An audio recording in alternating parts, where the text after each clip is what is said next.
Aujourd'hui, on va parler d'un clavier qui vise clairement le très haut niveau, un clavier pensé pour les gamers compétitifs, les FPS et même l'e-sport, le Razer Huntsman V3 Pro TKL, un clavier optique analogique ultra rapide avec un polling rate de 8000 Hz. Mais est-ce que ça change vraiment quelque chose en jeu? Est-ce que ça vaut son prix? Eh bien, c'est ce qu'on va voir ensemble dans cette vidéo.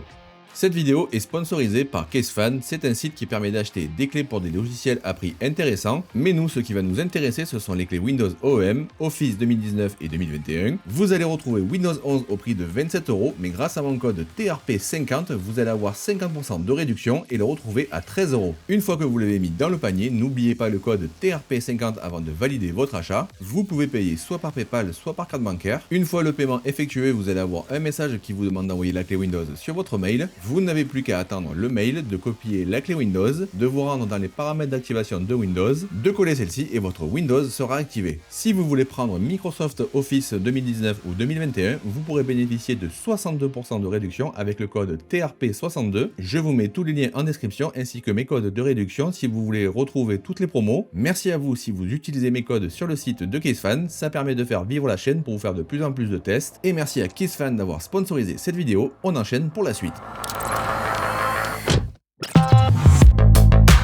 Le Huntsman V3 Pro TKL, c'est le clavier e-sport vraiment très premium de chez Razer. On est sur un format 10 keyless, c'est-à-dire que vous n'avez pas ici tout simplement de pavé numérique pour laisser plus de place à la souris. C'est un choix assumé par les joueurs de FPS comme Valorant, CS2, Apex, Call of Duty, BF6 et pourquoi pas même les joueurs de Fortnite.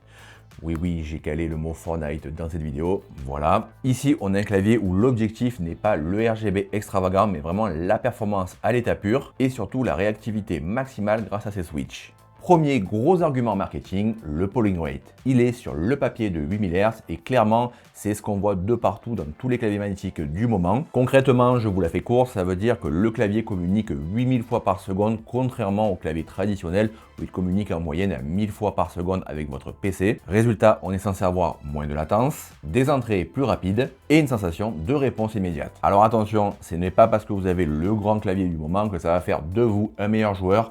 La preuve, je suis toujours aussi mauvais, mais quand on est un joueur pro, la moindre milliseconde est cruciale, d'où le fait que pratiquement tous les joueurs e-sport ont des claviers mécaniques pour vraiment régler leur clavier à leur convenance. Et clairement, avec ce clavier, Razer pousse le maximum en termes de performance. Là où le clavier devient intéressant, c'est grâce à ces switches optiques analogiques. Ici, on n'est pas sur une activation fixe. Tu peux régler le point d'activation entre 0,1 et 4 mm. Tu veux une touche ultra sensible pour tes déplacements? C'est possible. Tu veux une activation plus profonde sur la touche pour éviter les erreurs? Là aussi, c'est possible. Mais surtout, on a deux activations clés. Le Rapid Trigger, la touche se réinitialise dès que tu la relâches légèrement. Le Snap Tap, quand deux touches sont pressées, la dernière entrée est donc prioritaire. Grosso modo, pour les FPS, pour les changements de direction rapide, c'est extrêmement efficace. C'est clairement un clavier pensé pour l'avantage compétitif. Mais il y a une chose aussi qu'on n'a pas parlé depuis le début de cette vidéo, c'est qu'est-ce qui va se cacher dans la boîte de notre clavier Razer. Vous allez bien sûr retrouver tout ce qui est manuel d'instruction, etc.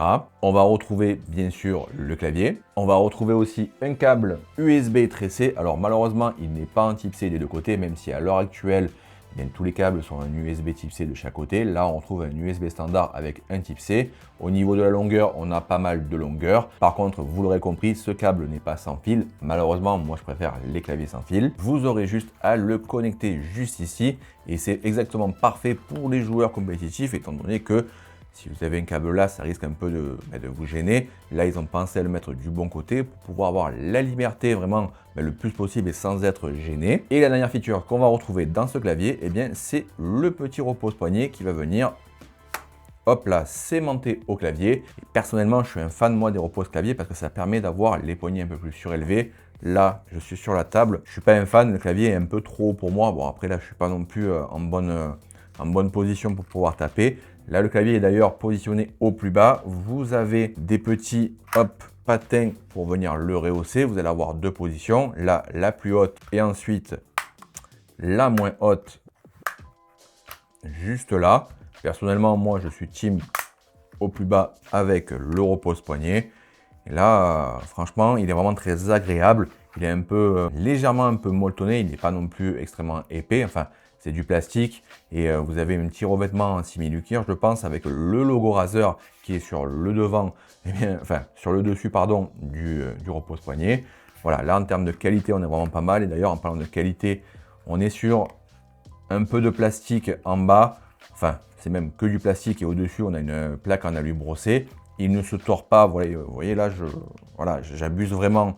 On n'est pas non plus sur un clavier qui va faire un peu chewing-gum. Mais voilà, en termes de qualité globale, on est vraiment sur un bon clavier avec tous les claviers que j'ai pu avoir en main, mais je trouve que celui-là est très bien réussi. C'est pas pour dire voilà que la marque me l'a envoyé. D'ailleurs, la vidéo n'est pas du tout sponsorisée. Ils m'ont envoyé le clavier gratuitement pour faire cette vidéo. Je peux dire ce que je veux en bien comme en mal. Et d'ailleurs en mal, on va en parler à la fin parce que tout n'est pas tout rose sur ce clavier. Pour finir sur la qualité du clavier, eh bien moi je trouve qu'elle est vraiment particulièrement bien réussie. J'aurais préféré pour le prix avoir une case un peu, enfin pas en alu, ouais si en alu pour pouvoir profiter vraiment d'un clavier très haut de gamme, parce que le prix est lui aussi haut de gamme. Mais ce que j'apprécie vraiment, c'est le repose-poignet qui est aimanté, pas comme un clavier que j'avais moi précédemment où il fallait le passer dessous pour le clipser. Là, hop, si vous voulez plus l'avoir, vous avez juste à faire ça. Là, c'est vraiment très pratique et moi, je suis, comme je l'ai dit, team repose-poignet. Bon, pour jouer, c'est pas l'idéal. Dernière nouveauté de chez Razer, il me semble qu'on peut avoir la version web et pas télécharger les deux logiciels de Razer. Je crois que c'est Synapse et un autre logiciel que j'ai encore oublié parce que bon, deux logiciels pour un clavier pour régler le RGB et ensuite aussi les switch optiques. Voilà, je préfère que ce soit dans un seul logiciel. Là, actuellement, je n'ai pas testé la version web parce qu'au moment où je tourne ces vidéos, ça vient tout juste de sortir. Mais grosso modo, sur le logiciel, vous pourrez bien sûr régler le RGB du clavier. Si vous voulez mettre des couleurs de telle ou telle touche, vous pourrez bien sûr ensuite passer du temps à régler les switches en fonction de ce que vous voulez, plus ou moins rapide, plus ou moins sensible ou pas. Vous pourrez même personnaliser chaque touche. Alors là, par contre, vous allez passer vraiment un temps fou. Moi, j'ai un peu essayé et autant vous dire que si vous voulez vraiment régler par rapport à ce que vous faites, je pense qu'il y a une bonne soirée devant vous pour régler votre clavier. Mais bon, une fois que vous l'avez fait, c'est fait. Vous pouvez aussi régler manuellement avec une combinaison de touches la profondeur et le réglage de votre touche ici manuellement. Alors, c'est pas non plus extrêmement aussi précis que sur le logiciel et bien sûr, de ne pas avoir un visu. Il va vous faire apparaître la force d'activation et bien, vous avez juste à régler rapidement votre touche si, imaginons, vous trouvez qu'elle est trop sensible. Pour revenir rapidement sur la qualité et le design de ce clavier, eh bien, c'est quand même du solide, hein, comme je vous l'ai montré. On n'est pas sur un clavier qui se plie, qui est full plastique. On a une plaque en alu brossé et je n'ai jamais eu moi de clavier avec une plaque d'alu brossé. C'est vraiment très réussi, hein. Après, comme c'est de partout, le design, les goûts, les couleurs, chacun aime ou aime pas. Mais pour finir sur la qualité du clavier, au niveau des touches aussi, vous avez des touches en PBT qui gagent de qualité, étant donné que c'est des touches qui vont vraiment bien vieillir dans le temps, où ça va pas non plus s'effacer au bout de 6 mois, 1 an, 2 ans, 3 ans. Et comme je l'ai dit il y a quelques secondes, si vous avez fini votre meilleure partie de gaming, eh bien si vous voulez travailler, vous n'avez plus qu'à mettre le petit repose-poignet et continuer votre travail. Maintenant, on va parler bien sûr d'un point qui va aussi vous intéresser, c'est le ressenti de ce clavier en jeu. Alors là par contre, je ne vais pas vous mentir, je n'ai pas testé ce clavier en jeu parce que je suis tout simplement mauvais, voilà, il faut le dire, et quand on est mauvais, on le dit. J'ai demandé à une personne de tester ce clavier pour moi parce qu'elle bouffe du matin au soir du Counter-Strike, et d'ailleurs je vais vous mettre ses liens en description. Elle a largement un meilleur niveau que moi pour pouvoir tester ce genre de clavier, et d'ailleurs je tiens à le remercier si elle voit cette vidéo. C'est tout simplement SIA. Je vous mettrai, comme je dis, ses liens en description. Elle n'est pas non plus extrêmement connue, mais j'ai cru comprendre dernièrement qu'elle avait fait des compétitions à l'eSport Paris, qu'elle était vraiment bien classée. Bon, voilà. Elle va peut-être demain devenir une grande championne, donc peut-être que j'ai la chance de dire, voilà, elle a testé ce clavier. Donc merci à toi si tu vois cette vidéo. Donc je vous afficherai à l'écran ce qu'elle m'a dit, ou alors je vous ferai même une voix off tout simplement. La première question que j'ai posée à Sia, c'est qu'as-tu pensé de ce clavier globalement dans un premier temps? Elle m'a répondu qu'il était très sympa esthétiquement parlant, agréable au niveau des touches.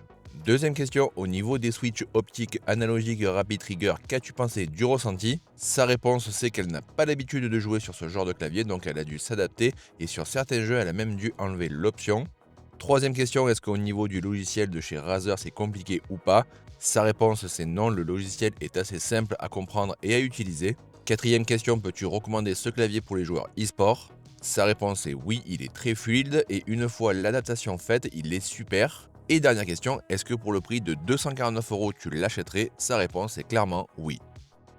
Passons maintenant au prix et à la conclusion de ce clavier de chez Razer, le Huntsman V3 Pro TKL. On ne va pas se mentir au niveau du prix, là par contre on est vraiment sur un clavier ultra haut de gamme en termes de prix. On est sur un prix de 249 € en moyenne. Personnellement, je ne me vois pas mettre 249 € dans ce clavier, enfin pour l'utilité que j'en fais, parce que je suis pas non plus un gros joueur. Dites-moi vous d'ailleurs en commentaire si bien pour vous, si vous êtes fan de Razer déjà, et si mettre 249 € dans un clavier, même pour jouer ou même une autre marque, si vous êtes prêt à mettre autant de prix pour avoir vraiment un clavier ultra compétitif. Donc n'hésitez pas à me dire en commentaire si pour vous mettre autant d'argent, si vous en avez l'utilité, est-ce que vous le mettrez. Après, est-ce que pour 249 € le prix est assez cohérent, sachant que vous avez la technologie des switches optiques analogiques, vous avez bien le 8000 Hz, si pour vous la réponse ultra rapide c'est une priorité, et bien sûr la qualité premium, même si voilà, moi le seul point là négatif que je dirais, c'est que j'aurais préféré avoir une caisse en alu.